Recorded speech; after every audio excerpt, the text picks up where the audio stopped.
day, everyone. Thank you for tuning in to Cognitive News, your central source for all things cognitive psychology. I'm here today with Emily, Salon, Ye Young, 안녕하세요. and Eric. Oi, tudo bem? And my name is Annie. Ciao. We've all had our own experiences learning a second language, and today we're excited to share with you some information about cognitive psychology and language, as well as the importance of learning a second language and some best practices and tips to help you make the most of your foreign language experience. I'm going to get started with some background information on cognitive psychology as it relates to language. According to Kellogg, cognitive psychology, quote, refers to the study of human mental processes and their role in thinking, feeling, and behaving, unquote. In a nutshell, this means that the lens of cognitive psychology can help people better understand what's going on behind the scenes in our day-to-day functioning. Kellogg also mentions that language is a tool central to our daily functioning. In fact, he highlights that the nature of language is a symbolic one. In relation to foreign language, Kellogg notes that it's important to remember and recognize that the symbolic nature of this form of communication is language specific. This means that the meanings of words, the words themselves, and overall symbolism is not the same from language to language. So how do language and cognitive psychology relate to one another? In the writings of Kellogg and many others, cognitive psychology aims to explain things by language, by proposing some ideas about them. Now that you have a little bit of background information on cognitive psychology and language, let's jump into how you can make the most of your experience. We have Emily here, who's going to discuss the importance of learning a second language. like Annie mentioned, learning a second language is very beneficial.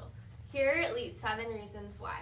The first one is that it might increase your intelligence through increasing your multitasking skills and your memory. You might become more perceptive, noticing things that others miss. It also has health benefits and decreases the risk of getting dementia and Alzheimer's disease. It also might improve your decision-making skills and even give you a better understanding of the English language, especially with grammar and syntax. On top of all of these things, we're living in an increasingly global society, and having a second language ability will increase your marketability in many jobs, especially in government and business. One of the best ways to increase your chances of learning a second language is to make your learning interactive. Here are some tips from the Learning Center at the University of North Carolina. With flashcards, they suggest that you be smart with them. Don't spend too much time making them, but spend more time studying them. Also consider using smaller sets and going through them more often. Think about the different kinds you can use: Quizlet, apps on your phone, and normal flashcards. Also, consider listening to your favorite movies, music, and podcasts in the language that you're trying to learn. By hearing a native speaker speak, you'll catch on to the language much more quickly. Finally, consider becoming a collector. Think about the words that are most important to you, the ones that you use the most, that you find the most interesting or the most meaningful. Focus on these words specifically and create a separate flashcard set for these. By following these 3 steps, you'll greatly improve your chances of learning a second language. Now we'll hear from Ye Young, who will tell us about how to find a conversation partner. If at all possible, try to find a native speaker of the language you want to learn. This could be a family member, friend, or even a teacher. My parents are fluent in Korean, and conversing with them has greatly increased my ability to speak in Korean. We humans are very social creatures, so having someone that can help keep you motivated and on track is very good. Learning a language on your own can quickly make it boring and tiresome. One of the best ways to learn is cultural immersion. If you can, visit the country where the language originated. A native speaker will also be able to teach you slang and cultural aspects that you otherwise wouldn't learn in a formal classroom setting. Once you find someone to talk with, practice and try to make sub-goals. Your overall end goal is probably to become fluent in the language, but that can be an intimidating task. Break it down into smaller pieces. Maybe try to learn 10 new words a day. Whatever you choose, you'll have help. It's okay to make mistakes, as your language partner will be there to help you and support you. And Eric will talk about how to make learning a language fun. Thanks, Ye-Yoon. And hi, everyone. Today I would like to talk about Duolingo, which is a pretty fun language learning app.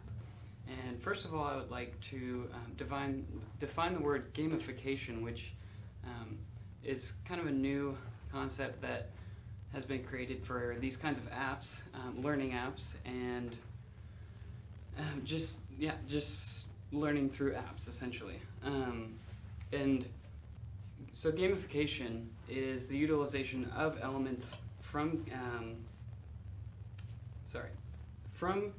the utilization of elements that are common to games in settings that are traditionally not associated with game elements. And so these elements could be feedback, reinforcement, interaction, conflict, cooperation, communication, clear rules and objectives. You get the idea. So why should we play games, and why should we use games to learn things that can otherwise be daunting? It can help give us more motivation and keep us excited about learning a new language, for example. And some features of good games are an identity for the user. And so the user assumes an identity within the game, either as a role-play game or interacting with the interface. And another feature of good games could be customization for the individuals that are using it. Well-ordered problems, and also they need to be challenging but not too challenging. Challenging but fun. And now we will swing back to Annie for conclusion. I'm going to invite Eric and Emily and Ye-Young to come back up here, and we hope that you've enjoyed learning about what it means to learn a second language and can apply some of these ideas to your own experience. As Emily talked about, interact as you learn. Eric spoke about making it fun, and Ye-Young spoke about the importance of finding a language partner. All of these are ways that you can better your experience and really make the most out of it and be successful at it. Thank you for tuning in to Cognitive News today and enjoying our special on second language learning, and we hope to see you again soon.